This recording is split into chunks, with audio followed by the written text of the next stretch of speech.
cried the sparrow. You're listening to the Sailing into Oblivion podcast, where we sit down with everyday people who do extraordinary things. I'm your host, Jerome Rand. Ladies and gentlemen, welcome to the show. Thank you so much for tuning in and listening to my rambling podcast. I promise it won't be that way, but we're coming to you from the great state of California. Yes, Sailing into Oblivion has gone pan-continental, and we are over in San Diego, which I've always wondered about the San Diego sailing scene, and I have to say I am blown away by the amount of actual sailboats, spinnakers, also pretty heavy naval presence. I was a little shocked to see all the helicopters and jets and crazy Navy boats that you see when you're out here sailing in the bay, and then as you exit the bay out into the vast Pacific. But yeah, it's been really, really cool so far. We're on day 3 of a 5-day coaching session, and it has been going good. But before I get into that, I do have to say, so I made coffee with a new, I don't want to say newfangled because that makes me sound like an old codger, but a newfangled contraption where you grind the beans into the powder, and then you put that powder into this little cup, fill up this chamber below it, screw another chamber on top, and put that on the stove. And it's I think it's a percolator, I'm pretty sure. But essentially somehow, and I don't know the physics of it, but it comes up from the bottom through the coffee and then into the little chamber. And I have some in my cup here.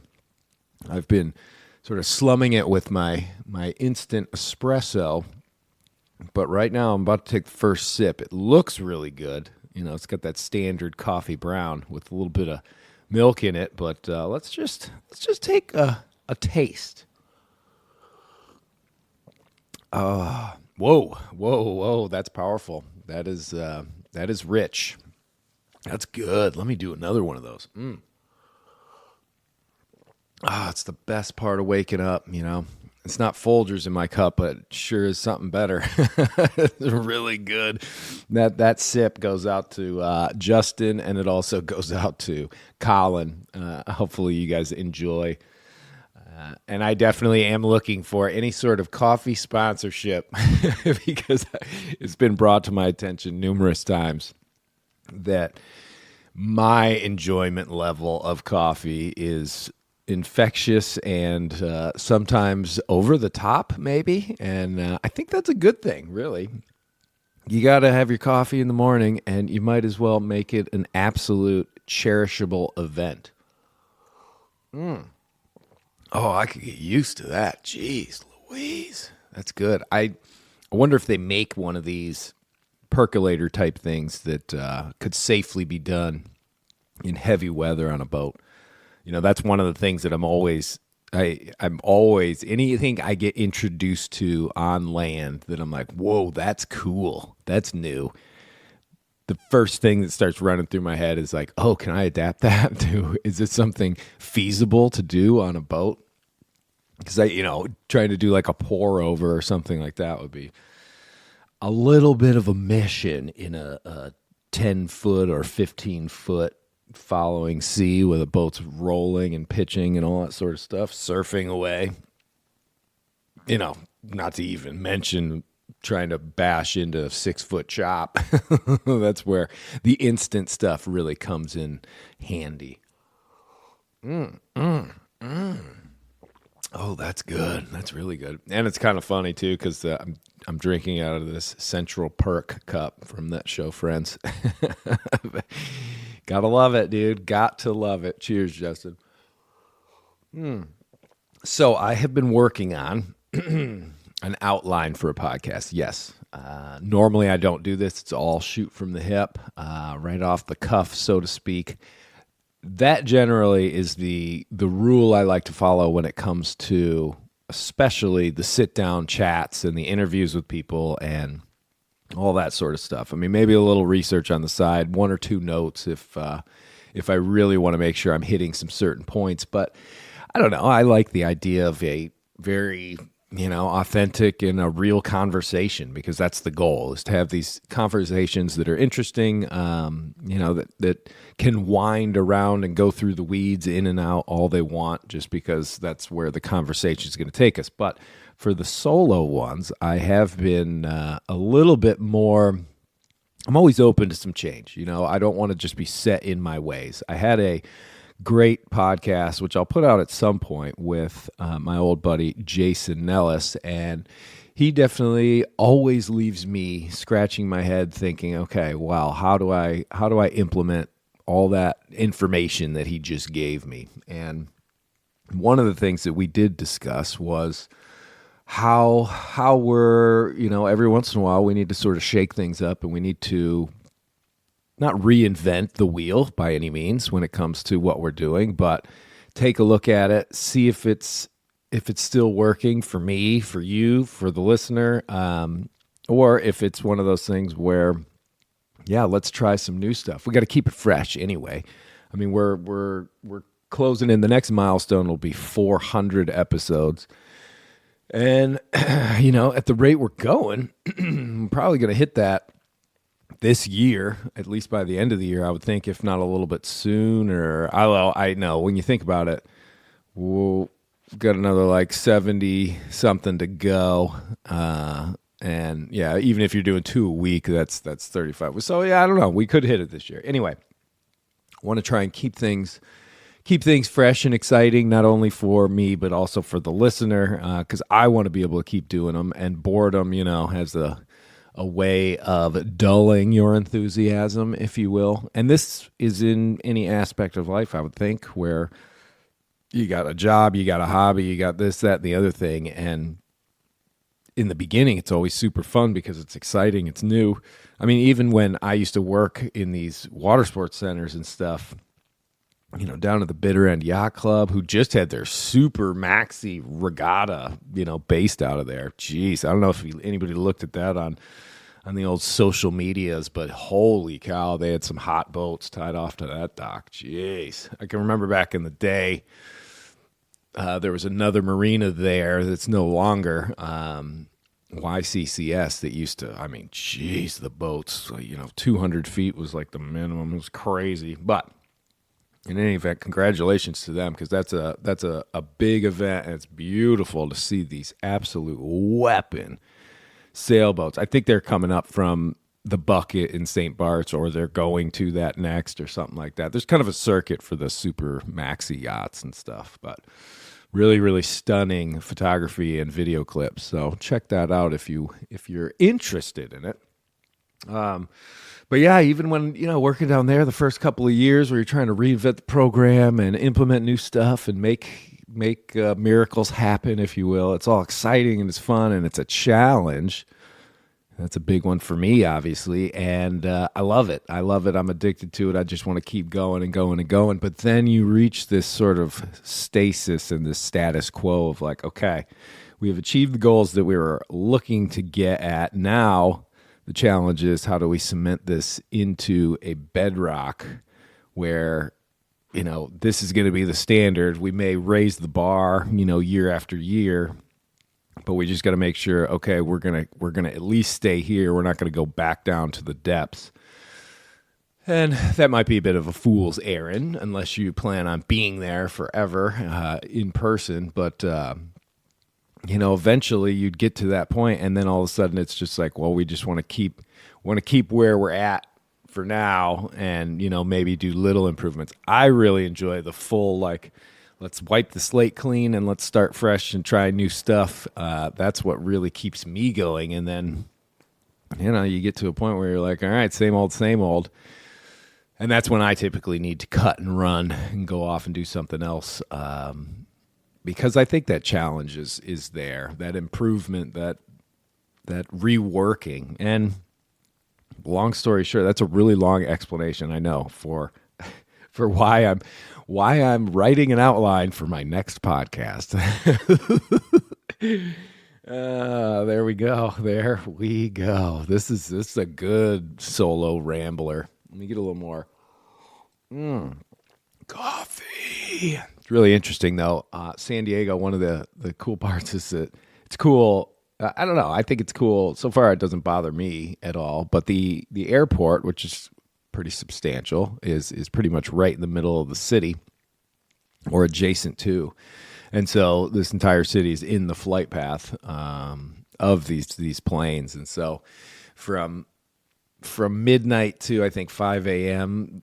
there's no flights, but then after that they just start rolling in, and you're hearing it. I mean, it's kind of reminiscent of being over there in Beaufort, South Carolina, with the Marine base right next door, where they're teaching people how to fly the Harrier jets and all that sort of stuff. So I'm pretty used to those sounds, but I don't know. For me, honestly, the convenience of it was great. When I got here, I essentially landed, and then my buddy's picking me up right there 5-10 minutes later, and then boom, 5-10 minutes after that we're at this apartment. It's great. I mean, this has been a fantastic little session so far. We're on day 3 of 5 where we've gone through the boat. I'm hoping he and I are going to sit down and have a little chat about, not only what we're doing out here for this week, but also kind of what the goals were and what the motivation was to kind of reach out and have me come out and do what I do. But for my part, right now, it has been freaking awesome to be able to go, like I said, fly across the country, post up at a sweet place.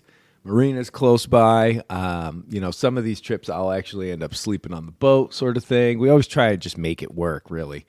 And this is exceptionally cool. We are basically doing sort of late starts, around 10 o'clock or whatever, and then we go rip around the bay. Yesterday, we went out into the Pacific, North Pacific, technically, which is a first for old J-Rome now. And it was kind of funny. We were talking about it. I've sailed every single other ocean on the planet, except I've never sailed in the North Pacific proper. Granted, we were only a couple of miles out, but still, check it off the list there. We got all the oceans now. So that's a bit of a plant your flag moment.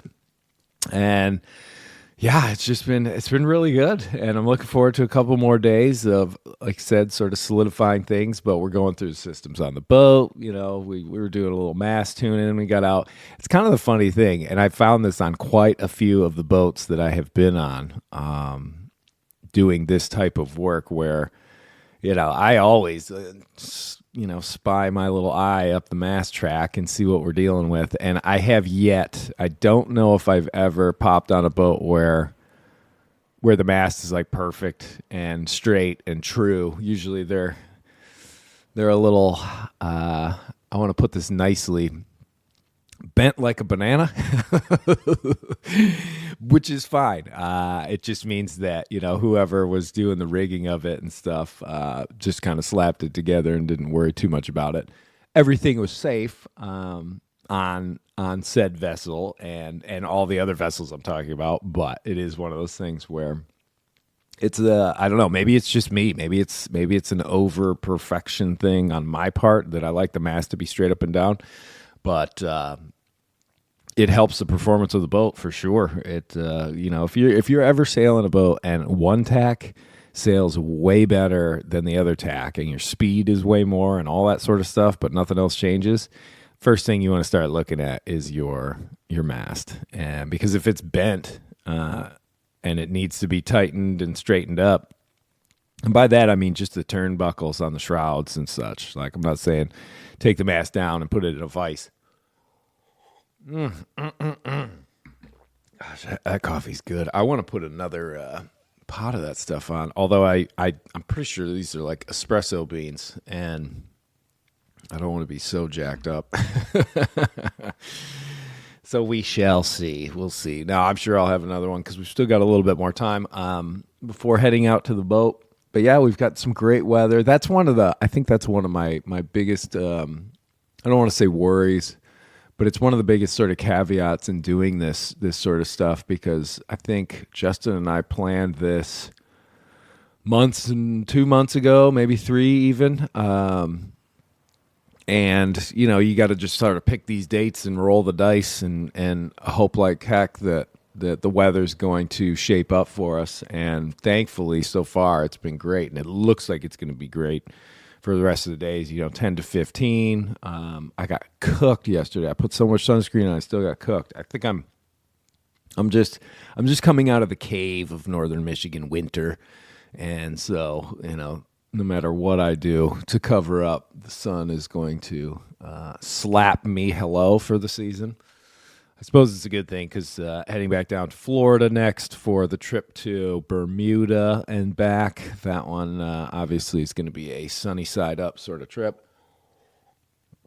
So I'm going to have the base coat. Always put that sunscreen on. I still always, bring my pith helmet. It gets all squished and mashed and all that sort of stuff in my luggage, but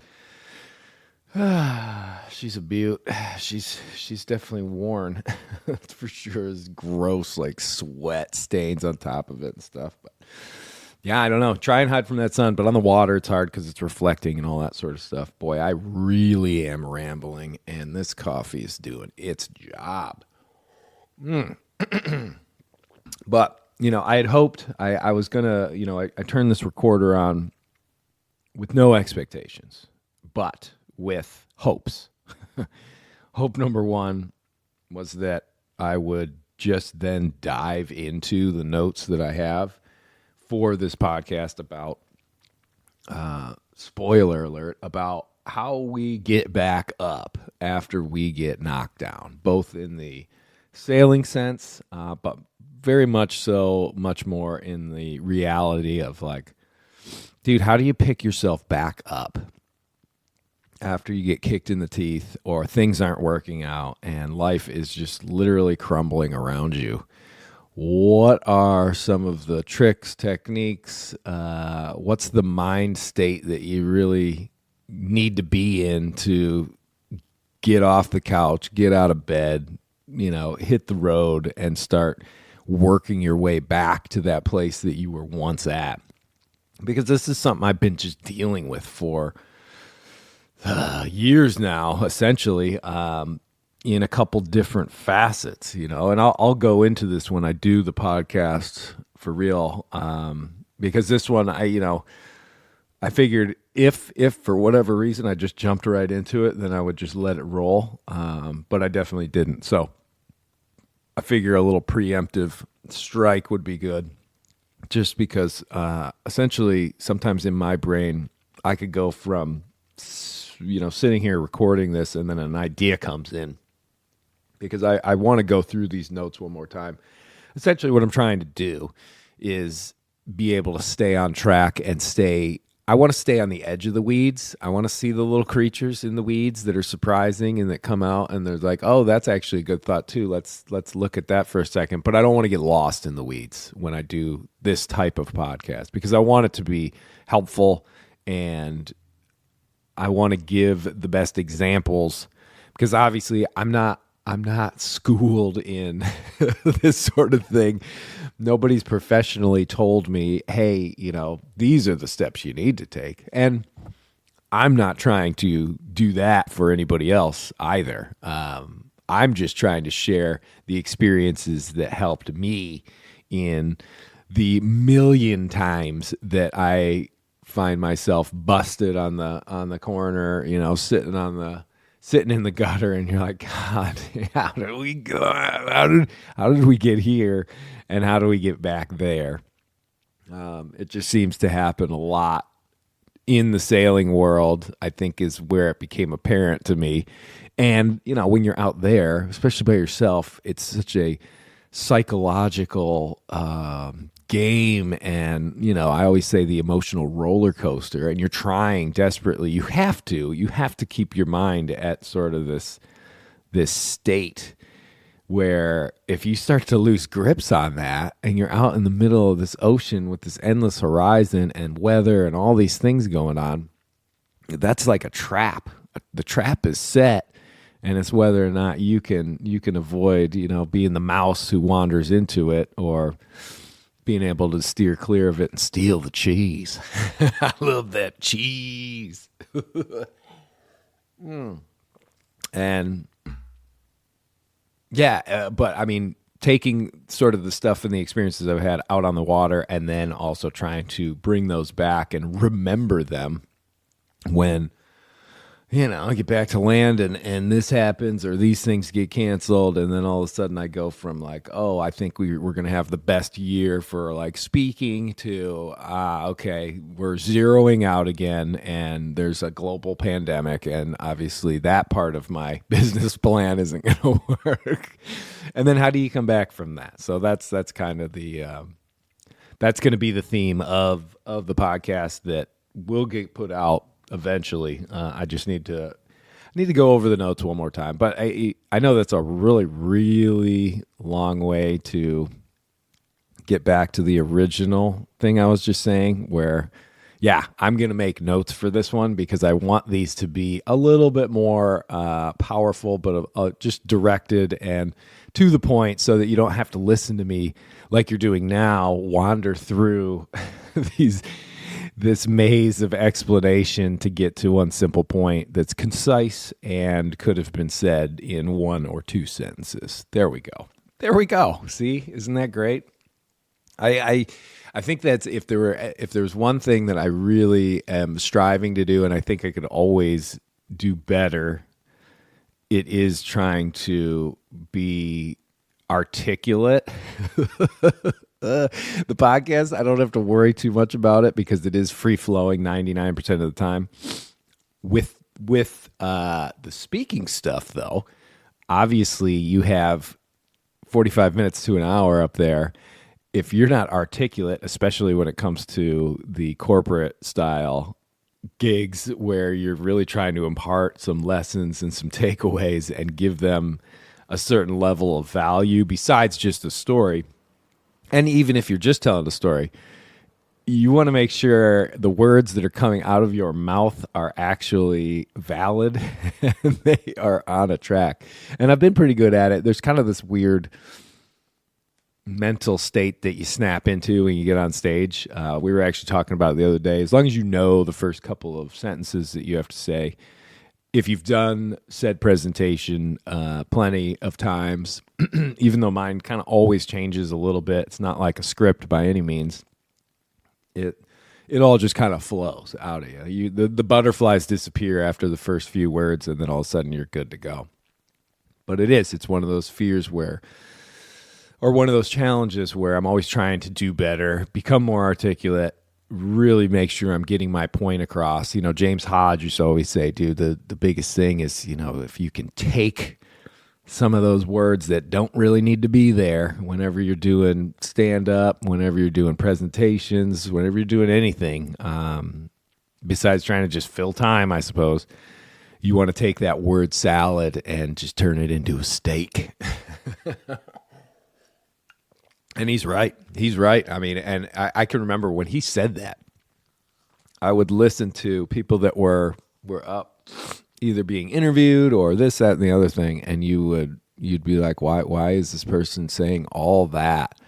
And they haven't even told me one single real thing. It's just all this other stuff. And so you start to notice it. And then obviously if you're at all like me and super self-critical and all that sort of stuff, then all of a sudden you start diving in. Like I